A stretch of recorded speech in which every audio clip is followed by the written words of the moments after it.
Hey y'all, how y'all doing? Happy birthday to you. Y'all, on my previous video of a flashback on Michael Miller, remember she was the first lady to John Paul Miller. I said that she passed away May the 7th. So it had been so long. I'm going to correct that date. It's April the 27th. I want to apologize to you all. But it was April the 27th, not May the 7th. It's been so long. You know what I'm saying? Been last year. And we covered so much over here. So I want to get a correct date to you all, okay? So I want to give a little update because I'm kind of a little late with this now. You know, I'm kind of late. If you've seen it, it's okay. It's cool. Now, this video right here is, like I said, educating, everything, educating, got to educate because we're speaking of S, you know what S stands for, abbreviation of S. We're speaking of it, criticism and commenting purposes, okay? And everything I say is allegedly. Now, Pastor John Paul Miller is the ex-husband of Michael Miller. She was the third wife that he married. Now she's unalive. And he, you know, I don't want to give up the I don't want to give up the video that I'm about to show y'all, but they call John Paul Miller JP Miller. Then an incident came up where other women started accusing him the same way he met her in church. Now, JP has that now all the reports of AB, y'all know what we say AB is, and said he was trying to get help for his estranged wife, who he said was mentally ill. Now, he want her to be mentally ill. Now, somehow, he speak of the medication that she's taking. That medication that she takes cause a reaction if she doesn't take it. So she came out for it because it was making her feel funny. Okay, now before she passed away, she was trying to divorce him, y'all. She was trying to divorce him. And during the processing of the divorce, JP, her estranged husband, she passed away. Now, everybody was suspicious about her death at that time. You know, we covered this story, y'all. That's why I say I apologize on the previous video, the update video, that I said she passed away May the 7th. No, it's April the 27th, okay? I was talking about another case. I apologize. But everybody makes mistakes, okay? But I'm clearing it up, okay? Now,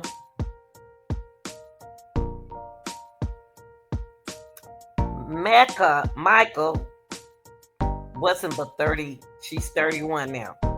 April, you know, birthday came April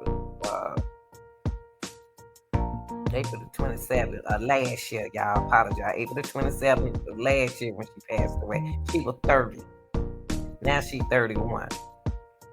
And the results from her official ruling was yes. That's how she passed away. But her friends and family, as well as us, otherwise, point eyes at JP. JP wants y'all to forget about it. So what we're going to do is, y'all, I want y'all to drop in the comment what do you think happened to her? Do you think he was involved in her, her death and trying to hide it? Because you remember, I don't want to give it away, but I'm gonna go ahead and play this video, y'all. After the video, put down in the comment section what you think happened.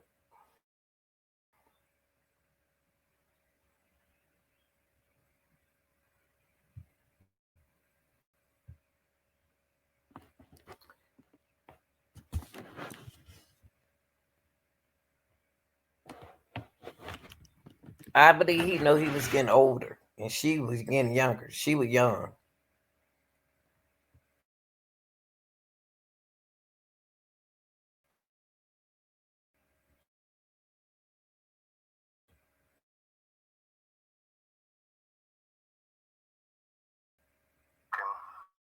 Since this happened, basically communicating over text. Why now? Why the decision to speak now after all this time has passed? Where's your head at? Well, I think part of it is I finally got the approval of my attorneys to do so. They, the ones working on the defamation cases, they said it's easier to win a defamation case the more that people talk. And so they've been collecting a lot of evidence over the past while. And down the world and with people that are led by their feelings, I think now they deserve to hear some logic and some truth. And yes, sir. Did you see this coming? Yes, but it doesn't change at all the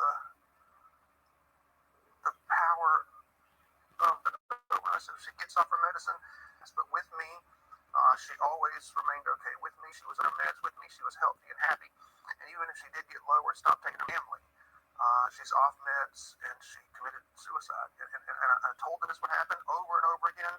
I tried my best to stop her from getting a gun. I asked her if she was going to. Her family, her friends, I told them all, don't let her get a gun. Do whatever it takes to prevent her from getting a gun.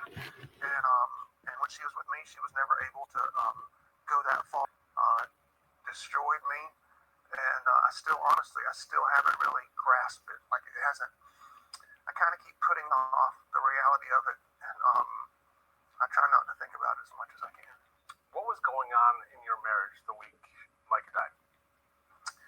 The week she died, we didn't talk that entire week. I emailed her several times that week, and my regular emails are sending her letters telling her that I love her, and she came over to the house. The last time I saw her was a few weeks before she passed away. We spent about 4 hours together. And we hugged and kissed, and she was in and out of psychotic conversations. She would say, one thing about double agents that are following her. That was one of the phrases she would use when she was off her meds. Double agents. The other phrase she would say, she wants to go home so bad, but her family won't let her. She told me she wanted to live in Africa and asked me if I'd live with her. I said, sure, if you take your medicine, and so she told me if I'd give her some money and if I would write her a letter saying certain things in this letter that she would take her medicine. And so I tried that, but she desperately wanted to come home. She was just so afraid her family would disown her. And so the week before she passed away, I probably emailed her maybe 7 or 8 times that week just saying, I love you. You need your lithium. Don't forget who you are when you're on medicine versus who you are when you're off. She had lost 40 pounds in a month, and nobody that was in her life thought to take care of her. Nobody. She was living with a former registered nurse. Her family, quote unquote, were taking care of her. She lost 40 pounds in 1 month, and no one thought she was. Okay, y'all, I'm sorry for stopping this video. Michael was on anti-anxiety medication. Okay, that's what that is. Okay.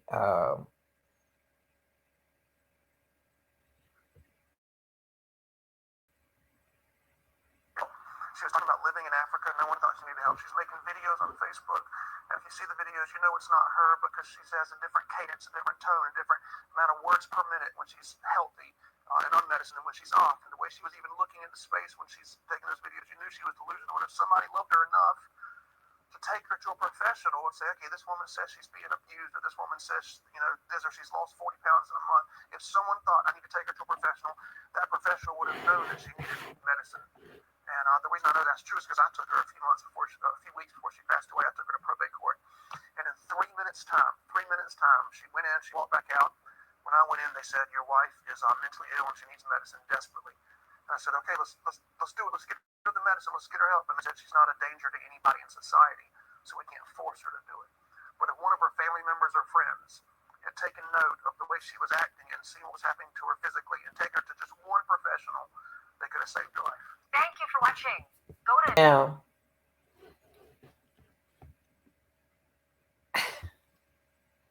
my thing is, why didn't they do a toxicology report on her?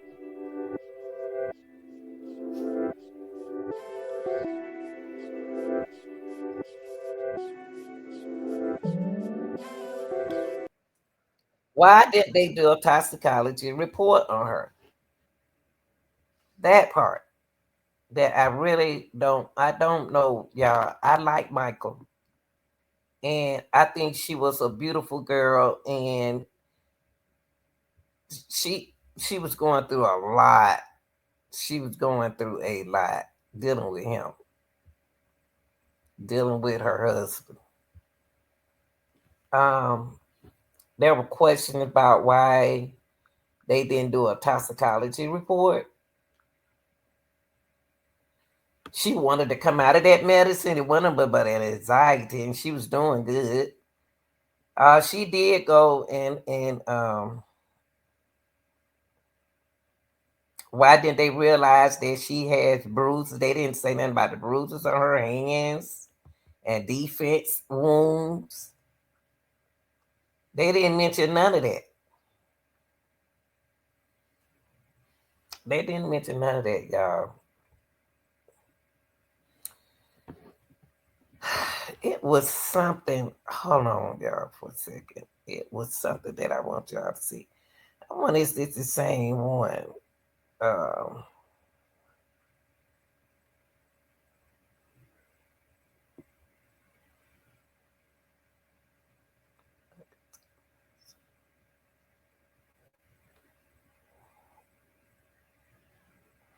Let me see something, y'all. Hold on for a second. Try to keep forgiving.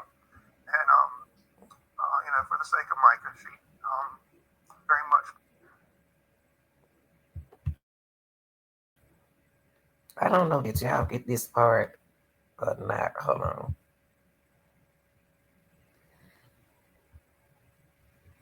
Do y'all remember this story? Do you all remember this? Y'all remember when we covered this story? That's why I had to go back and think about the date. I don't know where I get May the 7th from, but it was April the 27th when she went to Lumber Park, a park that she never been before. What in the world is she doing like that? The lady not here to speak for herself. That's the hurt part about this. But listen to this, y'all. Forgiving. And, for the sake of Mica, she very much would have wanted me to continue to forgive her family. For the first time, we're hearing from Solid Rock Church John Paul Miller in a wide-ranging interview with our network partner News Nation about his relationship with his late wife now. Thank you for joining us at 11, everybody. I'm Edward. And Trish Williford, News 13, reached out to John Paul several times, and he specifically refused to talk to us. Yeah, News 13's Adriana Lawrence has followed this story from the very beginning. She spoke with the family's attorney about their reaction to the interview and where their focus is now. The attorney attorney representing Mica's family, Regina Ward, told me she watched the interview on News Nation 3 times.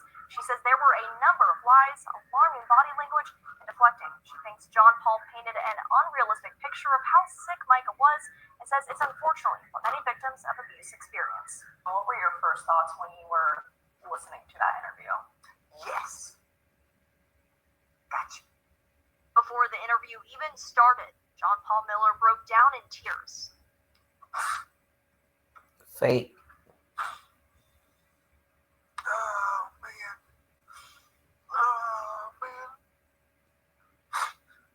It was, to me, it's like, oh, here, instead of Pastor Miller, it's Actor Miller. During his 2-hour interrogation, John Paul said Mica threatened to kill herself multiple times. He said with him, she was happy and healthy, but once she was with her family and off her medication, her mental health suffered. Like I told her family this so many times you can't imagine. I told her friends this. I told everybody. I said, if y'all don't get her lithium, she's going to commit suicide. Do you think there's any truth to that? Have you heard anything from the family that she was dependent on medication? No, in fact, she had been off of the medication for quite some time. Ward says Mica was depressed, but she wasn't aware of any suicidal thoughts. He contributed to that. Right. You only had to watch the interview and you're exhausted by the end of it. And guess what? You only got to see the parts they clipped. Could you imagine sitting there through the whole thing? And then spend that 7 years of your life in your 20s. Ward says she wasn't surprised John Paul did the interview, but would be surprised if John Paul's lawyers gave him permission. I finally got the approval of my attorneys to do so. They once working on the defamation cases, they said it's easier to win a defamation case the more that people talk. During the interview, John Paul denied any allegations of abuse towards Mica, but Ward says Mica kept a detailed journal of John Paul's alleged controlling and manipulative behavior. So what was your thoughts when he had said flat out, I never abused her? Yeah, I was incensed. I was like, the audacity. And guess what? No one's buying it. There's too much evidence that shows otherwise. Ward says many times victims of abuse are too afraid to speak out. She says she can imagine that was the case for Mica. The one that's being abused is humiliated by it. They don't want anybody to know. Now, become the pastor's wife. You really don't want anybody to know that. And because of that, Mica's family is now working to push forward Mica's Law or the Coercive Control Bill. It would strengthen protections for victims who experience forms of abuse like financial, mental, and emotional. She says this situation has connected with so many people for a reason. But because all eyes of the nation and in fact the world have been on this case, which has really enlightened, I hope, the general public about this insidious problem that we have. We reached out to John Paul, but he told us no comment. And we asked John Paul for a statement, and he told over text in the news. Now, y'all heard it. Y'all heard it. What do y'all think, y'all? What do you think? Do you think he was involved in her death? And if you think he was, why did you say so? Y'all like, share, and subscribe. Appreciate y'all watching the video and responding and to the video because I put in a lot of hard work. But this was all about the First Lady husband, John Paul Miller, and the silence that he broke about her death.